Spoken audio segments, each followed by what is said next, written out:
Bonjour à vous.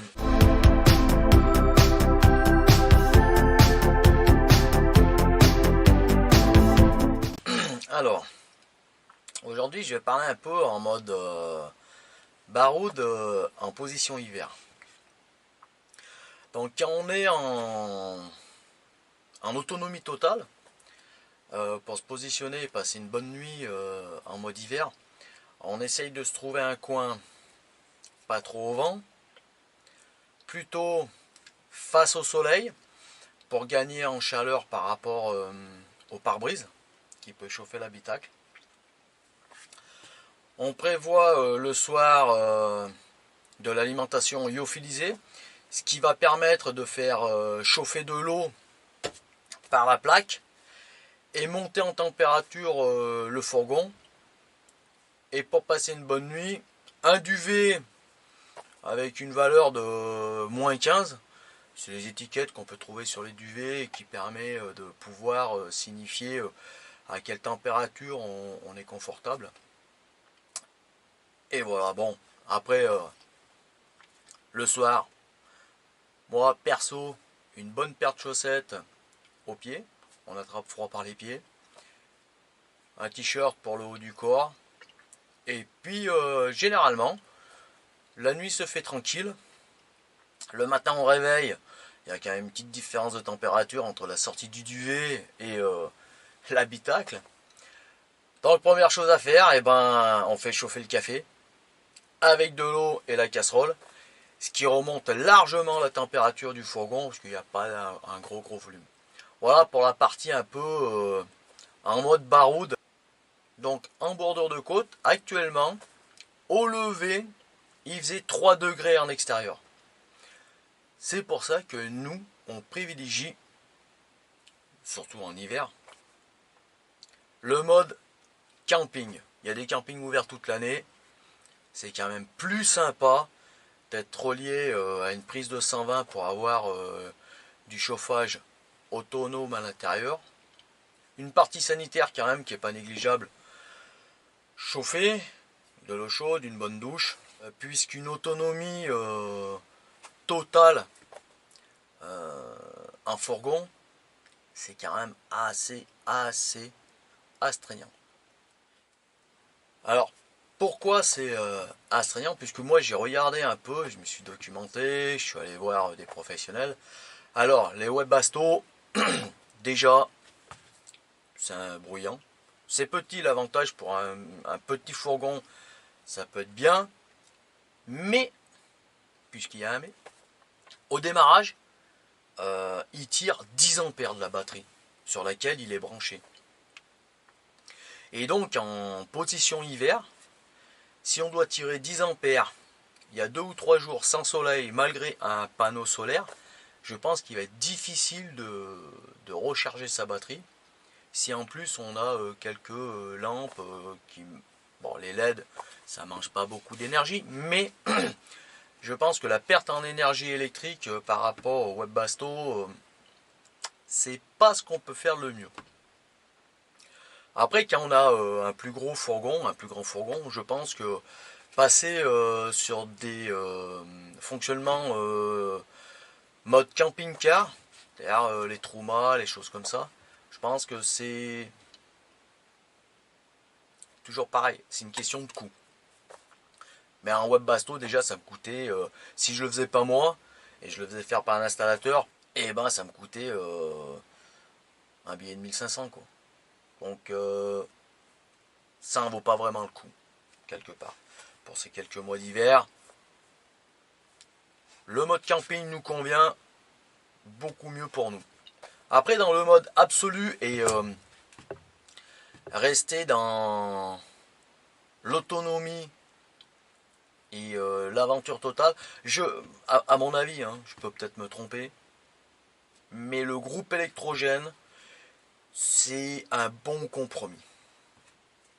Il y a des groupes électrogènes maintenant de 1 kW en mode tortue qui sont donnés pour 8 heures d'autonomie.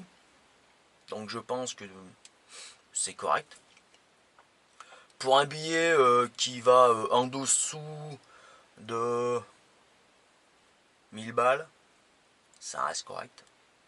Après, il y a l'option, si on a un peu plus de place, en dépannage, les poêles à kérosène, vulgairement appelés poêles à pétrole. Bon, c'est du dépannage, ça vaut pas cher à l'achat. Faut avoir son bidon de 5 litres à portée de main, sa petite pompinette pour transvaser les fluides.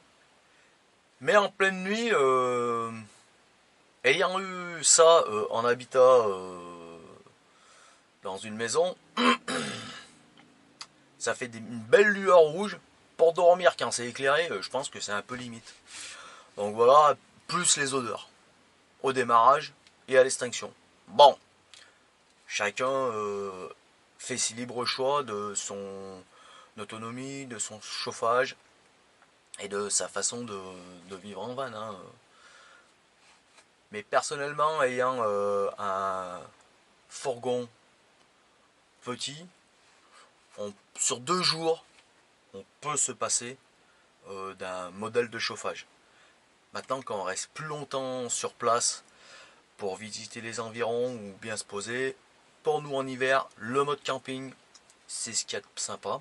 Je vais vous présenter les chauffages qu'on utilise nous en mode camping et quand on est relié en 220 dans la famille ou chez les amis.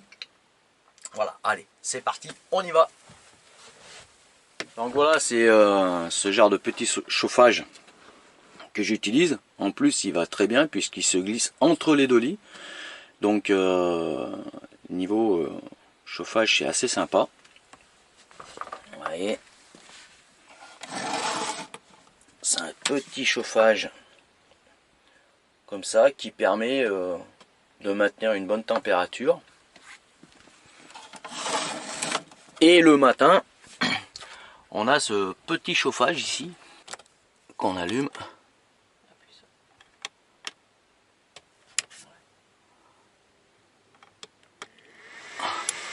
Un petit chauffage céramique qui permet de pouvoir rehausser la température assez rapidement.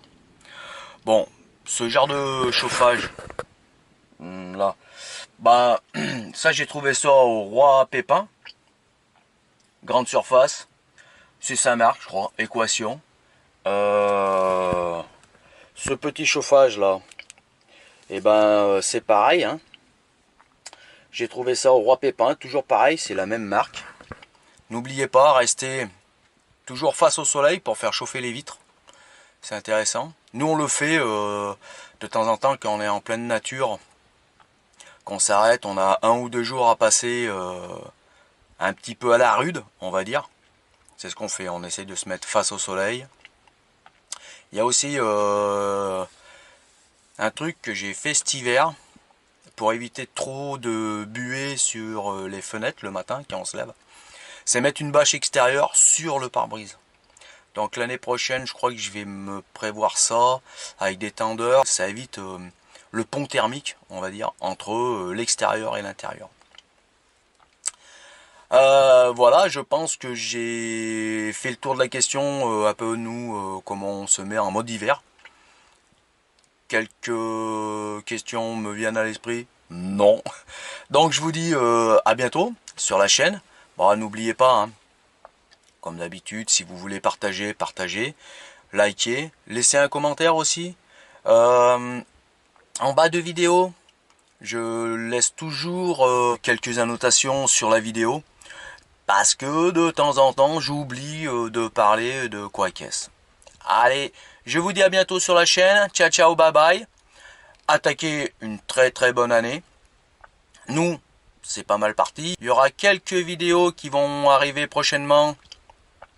Une sur les bordures de côte en Espagne. Sortie VTT aussi en bordure de mer. Là où on est à peu près calé en ce moment. Et puis voilà. Allez, je vous dis à bientôt. Ciao, ciao.